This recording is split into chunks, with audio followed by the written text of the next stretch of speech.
Welcome to the deep dive. You've probably heard the buzz, right? Semaglutide, often whispered about like it's this new magic fix for weight loss. Oh yeah, the headlines are everywhere. Fast results sounds almost too easy. Exactly. But today, we're gonna pull back the curtain a bit and explore a totally fresh take on what this medication truly is, and maybe what it isn't. Right. We're diving into the unique philosophy of Dan Hollis.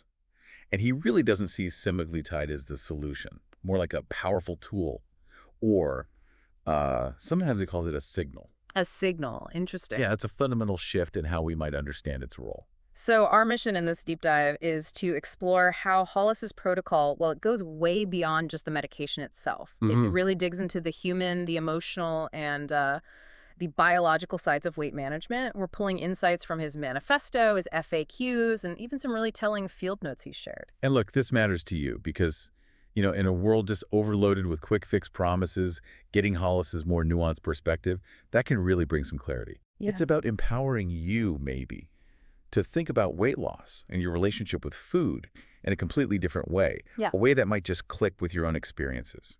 Okay, so let's unpack this core philosophy then, because Hollis starts right out of the gate with a pretty powerful statement. This is not a drug journey, it's a human one. Hmm. He emphasizes that semaglutide isn't just about, suppressing appetite. He says it actually alters how your brain thinks about hunger, satisfaction, even reward. That's right. When he talks about rewiring some deep-seated patterns, what's the real implication there? It sounds like way more than just flipping a switch off. Oh, it's absolutely profound. The implications of that brain change are huge. Yeah. I mean, on one hand, it's incredibly liberating for people who've maybe battled constant food thoughts their whole lives. Imagine that kind of mental freedom. Right. But then, as Hollis points out, it can also be quite terrifying. Terrifying. Why? Because this deep, familiar part of your life just shifts. Ah. Suddenly, the thing that anchored you, maybe even if it was a negative anchor, it's just gone. Ah. And that's exactly why the support, the education, the human guidance, it's totally non-negotiable in his protocol. It's like Hollis is saying, look, we're not just giving you a tool, we're giving you a map, a compass for completely new territory. That idea, needing a compass for new territory, that leads right into another common challenge, doesn't it? Willpower. Oh, yeah. So many of us have been told, just try harder, or you just need more discipline. But Hollis really challenges that head on. He says, quote, willpower was never the problem. It's such a powerful statement. It is, especially for weight loss. How does he unpack that? Because it feels counterintuitive to so many people. Well, it's kind of revolutionary, really. He argues that our biology, our emotions, those sneaky habit loops, they're often stacked against us. It makes relying on sheer willpower alone incredibly difficult, almost impossible sometimes. Right. So what actually works, he explains, is insight, structure, and crucially, tools that genuinely match your biology, not things that just shame your behavior. Okay, so tools that match your biology. Yeah. What does that look like practically? It could be things like really understanding your specific hormonal responses, or maybe optimizing nutrient timing for your body, or even identifying genetic predispositions that make, say, generic calorie counting less effective for you. It's personalized. And I think many listening might really connect with having tried countless times before and just feeling like they failed. Hollis has such a powerful counter to that feeling. He actually says, good, that means you've tested what doesn't work. Now let's build what does, with tools that match your biology, not shame your behavior. It's such a reframing, isn't it? Completely. It takes the blame right out of it. It's about learning, adapting, not failing. Exactly. It's like giving yourself permission to let go of that internalized shame and realize, hey, maybe the system, the advice I was given was kind of rigged against me from the start. So when we talk about this being a human journey, it inevitably brings us to the emotional side of things. Absolutely central. Hollis is very clear. This is emotional weight as much as it is physical weight.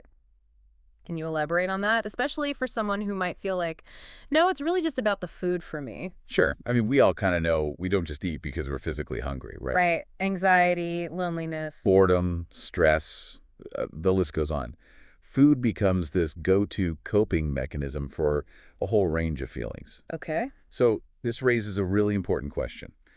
Semaglutide can definitely dial down the physical hunger, But what happens to all those underlying emotional reasons for eating? Ah, they don't just disappear. Exactly. Hmm. And Hollis believes that without dedicated emotional support, well, relapse is incredibly common. He states it pretty bluntly.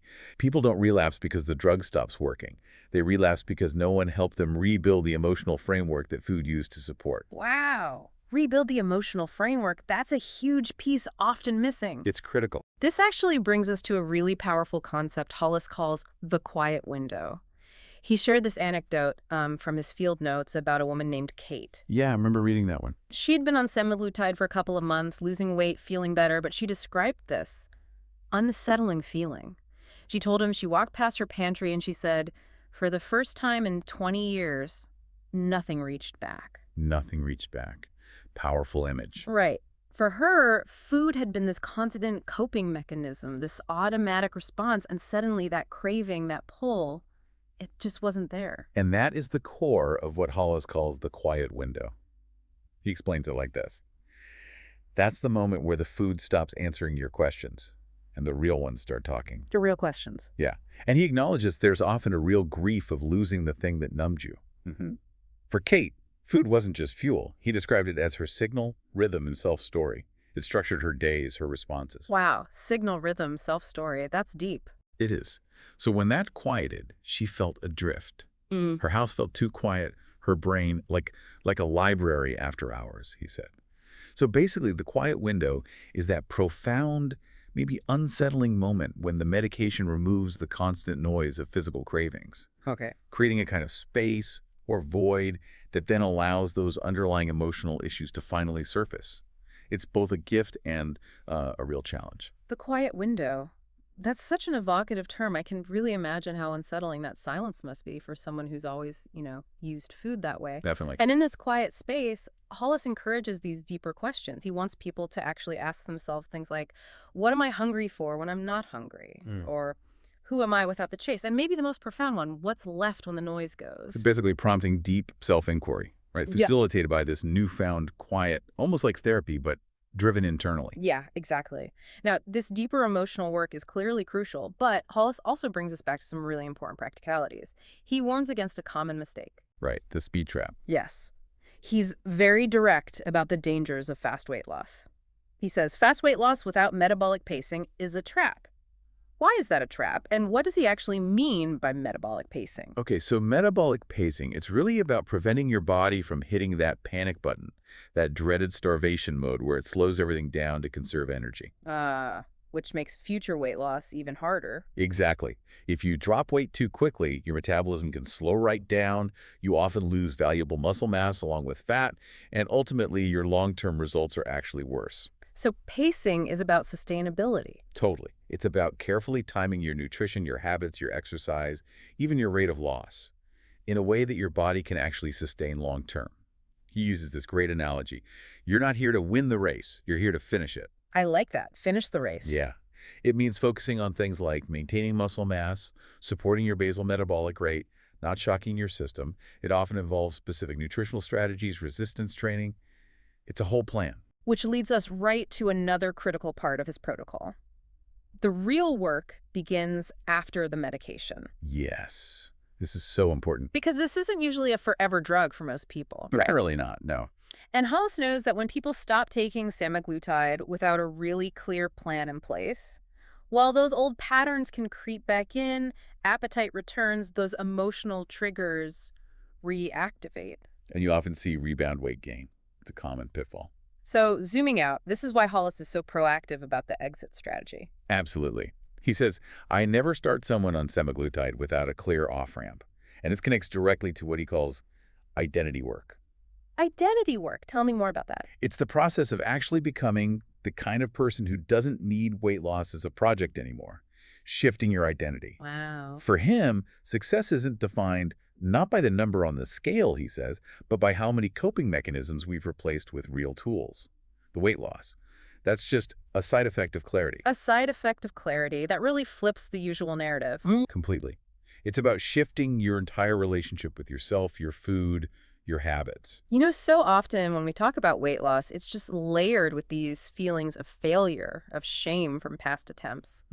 It's heavy.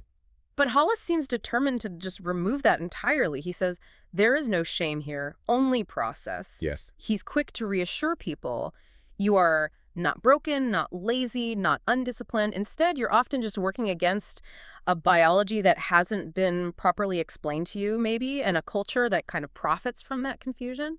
It's incredibly validating for people to hear that, I think. Yeah. Hollis sees his role as helping to reset both your body and your expectations of yourself. Resetting expectations, that's key too. Definitely. And he views his approach as more of a conversation, not just a prescription, providing a map, a guide, and crucially a community that actually gets what you're going through. So it's about relationship support, not just following doctor's orders. Exactly. Which ties into this really powerful idea he has of starting right instead of feeling like you're just constantly starting over again and again. Right. He emphasizes you're not starting over, you're starting right. Yeah. Meaning using tools that actually match how your body and brain work, doing it with real support, and focusing on alignment, not shame. Alignment, not shame. I like that. Yeah. So no more trying to just out-willpower that cheesecake that's practically singing your name from the fridge. Light chuckle. Apparently not. Which naturally leads to that question people ask. Isn't using a medication like Semaglutide kind of cheating? Ah, yes, the cheating argument.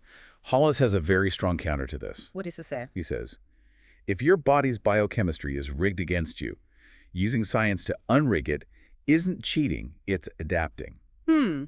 Adapting, not cheating. Yeah. He follows up with, the real cheat is pretending willpower was enough all along. It's about working with your biology, leveraging modern science to maybe level the playing field a bit. Okay, so let's try to recap our deep dive into Dan Hollis's semaglutide philosophy here. It seems clear it's definitely not just about a drug. Not at all. Semaglutide is a powerful tool, yes, but it's framed as part of a much deeper human journey, one that tackles emotional eating head-on. Requires careful metabolic pacing for sustainable results. And absolutely demands a clear after plan for when the medication stops. Right. The core of his work really seems to be about identity, about finding alignment, not just fixating on a number on the scale. It really is a complete paradigm shift from the usual diet mentality. It is. And maybe to leave you with a final thought, something that really struck me, building on Hollis's own personal experience using semaglutide. Oh, what was that? He said the most surprising thing for him personally was, quote, the quiet. The quiet again. Yeah. He said, I didn't realize how loud food was in my life until the cravings were gone. The silence was unsettling and strangely beautiful. Unsettling and strangely beautiful. Wow. I find that so fascinating. What do you think stands out most there? Just that idea, the noise food creates, maybe subconsciously for many of us. Yeah. So maybe something for you listening to reflect on. What's your own relationship with food like? Is there noise there? And what deeper questions might emerge for you in your own quiet window if those external cravings were to quiet down? Good questions. And perhaps, what would it mean for you to slow down and trust a process of repair, as he puts it, not punishment, like Hollis advises his past self? Definitely something to mull over. Absolutely. We'll leave it there for this deep dive. Thanks for joining us.